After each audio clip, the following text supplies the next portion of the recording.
I and Nipun decided to redesign the website for the most popular airline in Europe, RyanAir.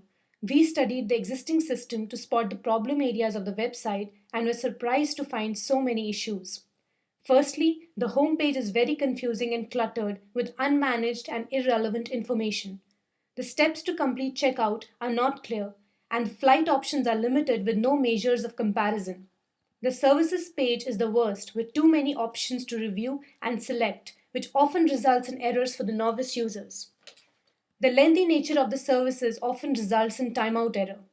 The layout of the payment is also very poor and unpleasant. The itinerary page is shocking, as the first half of the page is cluttered with ads, while the itinerary is right at the end. Below are the research methods followed for knowing the system better. Observation: noticing how people react to the existing design without actually interfering in their space. Interviews. Okay, so what do you feel about the Ryanair website as a user? As a user, I think it's difficult to use.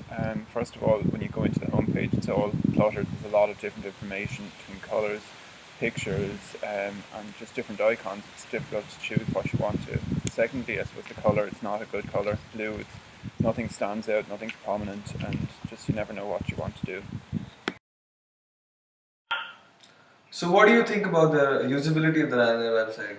Being a regular user, the most annoying part of the website is the excessive information on the sightseeing ads, as you can see, the car rentals, and they cannot be skipped, and which often results in like the page being timed out and I have to start all over again, which is very annoying.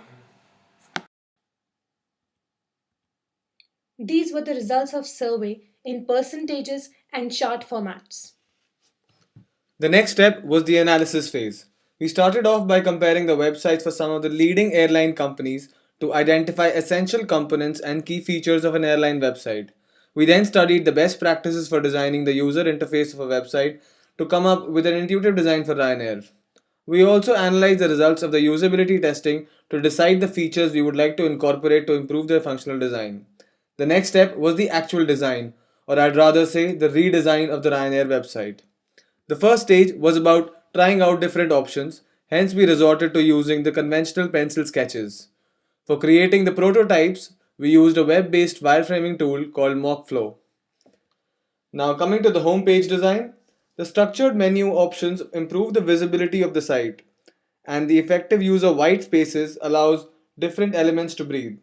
The main differences in the design for the home pages are the structuring of the menu options for the booking, and the top deals menu, which is similar to the iTunes menu in the first case, while it is on the right hand side in a scrollable navigation menu in the second design.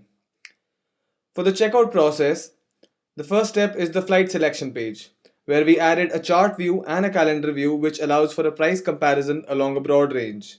On the services page, we have provided the option of ignoring or choosing. For the add-ons page, we have given an option to skip the page for now and come back to it later. For the payment page and the itinerary page, we made sure the relevant options are at the top. Now, as for the second design, there was only a slight change in the main menu options. If we were to work on a live project for Ryanair, we would suggest to carry out multivariate testing for homepage and A/B testing for the checkout. Now, this is the process that we followed, depicted in a flowchart format. Thank you.